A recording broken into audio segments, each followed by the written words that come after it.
Hello everyone. आज की हमारी इस वीडियो का टॉपिक है एनाग्नोसिस, पेरिपेटी एंड सफरिंग। ये लिटरेरी टर्म्स जिन्हें एरिस्टोटल ने अपने पोएटिक्स में पहली बार यूज किया। तो without further delay let's get started.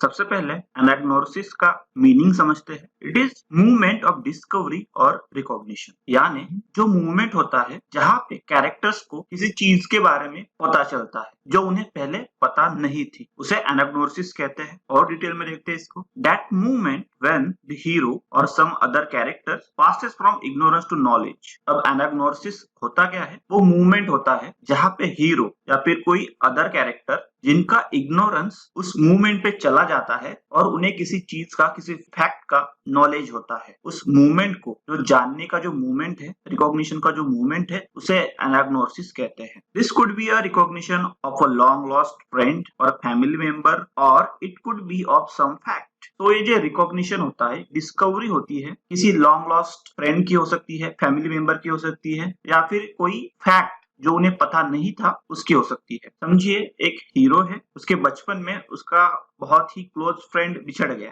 दूर हो गया, और अब जब वो बड़े होते हैं तब उन्हें पता चलता है कि दे वर फ्रेंड्स। तो दिस इज एनाग्नोसिस।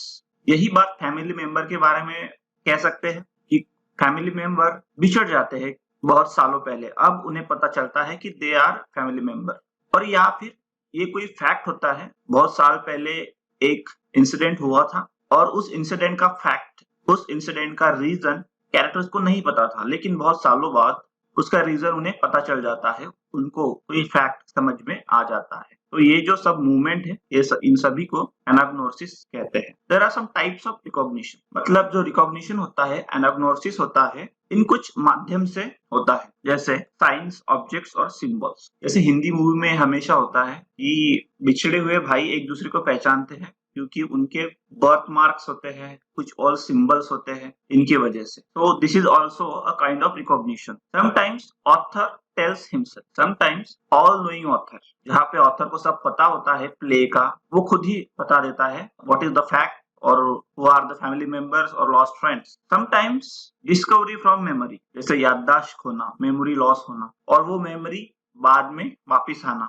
इस तरह से भी एनाग्नोसिस रिकॉग्निशन होता है। Sometimes process of reasoning. अब process of reasoning means generally detective जो काम करते हैं, रीजनिंग करते हैं, उन्हें एक दूसरे के तार जोड़ते हैं, तब भी रिकॉग्निशन होता है, एनाग्नोसिस होता है। फॉर एग्जाम्पल एडिपस टायरनस या फिर एडिपस द किंग। यहाँ पे एनाग्नोसिस कब होता है? जब एडिपस को पता चलता है कि जोकास्टा उसकी रियल मदर है और उसने ही उससे शादी की है, और जो किंग लायस है, जो कि उसका फादर था, और एडिपस ने किंग लायस को अननोइंगली मार दिया और अपनी ही मदर से शादी की। तो ये एनाग्नोसिस का एक एग्जाम्पल है। अब एनाग्नोसिस के बाद आता है peripety. Peripety is a reversal और change of fortune. It can be good to bad और बैड टू गुड। अब पेरिपेटी में क्या होता है? वो जो मूवमेंट, एक मूवमेंट होता है, वहां से फॉर्चून चेंज हो जाता है, फॉर्चून उल्टा हो जाता है। एक तो ये गुड से बैड होगा या फिर बैड से गुड होगा। इस चेंज को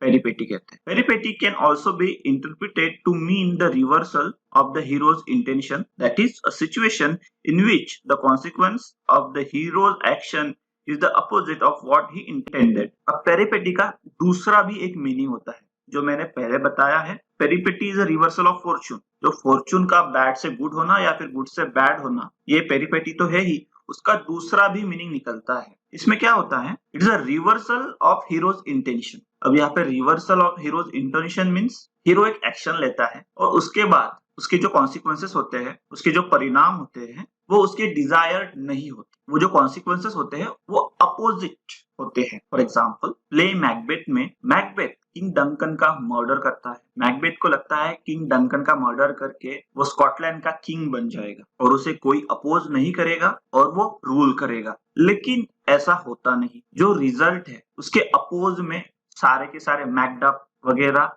सब अपोज में खड़े हो जाते हैं और इन द एंड मैकबेथ को मरना पड़ता है, उसकी वाइफ भी मरती है। ये सब डिजायर कॉन्सिक्वेंस के अपोजिट है। This is पेरिपेटाई।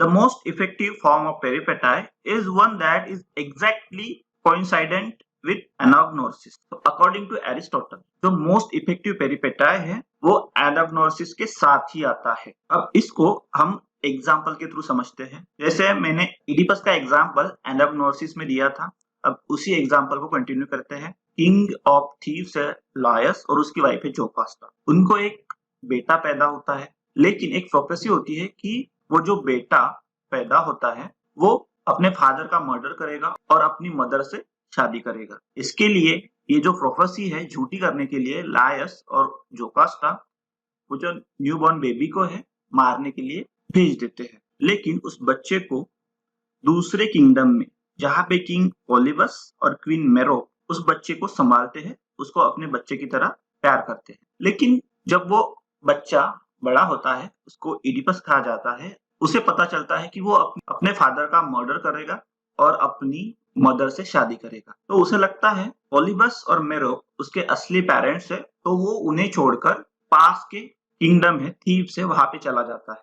वहां पे रास्ते में वो अननोइंगली किंग लायस को मार देता है। किंग लायस ने भेष बदलकर वहां पे ट्रेडर का भेष लिया था और कीस में आकर एक रिडल सॉल्व करके जोकास्टा से शादी कर लेता है। लेकिन बहुत सालों बाद किंगडम में अफरा तफरी मच जाती है, कैटास्ट्रोफ आ जाता है।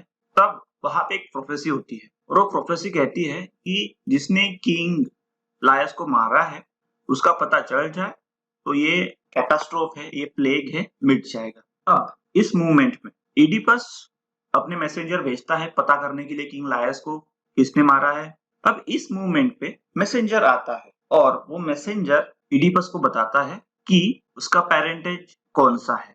मतलब वो इन रियलिटी लायस और जोकास्टा का ही बेटा है और किंग पॉलीबस और मेरो उसके कुछ नहीं लगते।